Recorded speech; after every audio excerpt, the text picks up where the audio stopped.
माननीय विधायक श्री अशोक कुमार दास। मान्यवर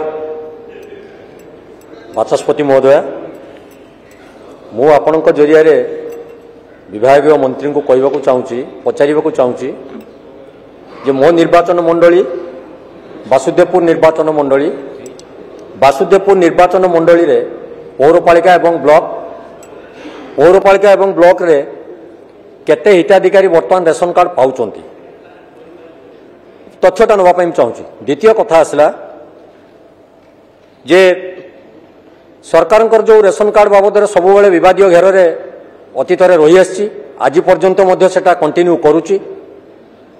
बारंबार ब्लॉक कार्यालय एवं पौर कार्यालय को गले ताकू शुणा लोक कई ना विभिन्न आड़ करुँच साइड बंद अच्छी परे आस विभिन्न योग्य हिताधिकारी बर्तमान बाद पड़ते से पाई ना। द्वितीय प्रश्न आसूची जो मानक माध्यम बर्तमान रेशन बंटा जाउछि सेमाने बर्तमान संपूर्ण से रेशन बंटा को नहीं राजनीति करुचंती।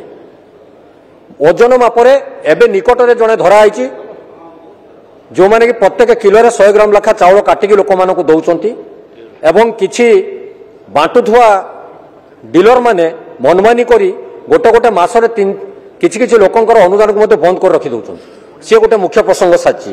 तृतीय रेशन कार्ड जो नूतन भाव में हम तार कौन नीति निर्धारण करा जायछि एवं तार कौ नियम आधार रे लोक मान को रेशन कार्ड प्रदान करा जिवो ताको टिके गृह रे आपण तार उत्तर रखिबे।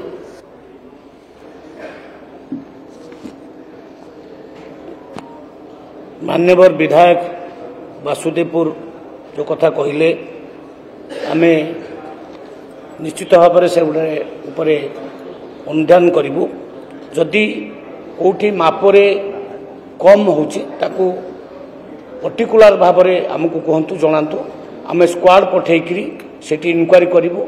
जदि सेमती हो आम एक्शन तुरंत नब एवं जो डीलर माने वर्तमान अच्छा आम तो गोटे भी डीलर रखिनु जो डीलर अच्छा सब पुराना डीलर अच्छा तो तांको चरित्र आपन जानते खाई जाइकरी खोल करदे इलेक्शन समय टंका से ही बांटिले तेणु तांको उपरे एक्शन निया जीए दुर्नीति करिवो जीए लोक मानकु ठीक भाव में कंज्यूमर मानकु दब नाही एक्शन निया नुआ कंज्यूमर ता जगह आमे अपॉइंटमेंट करिवो।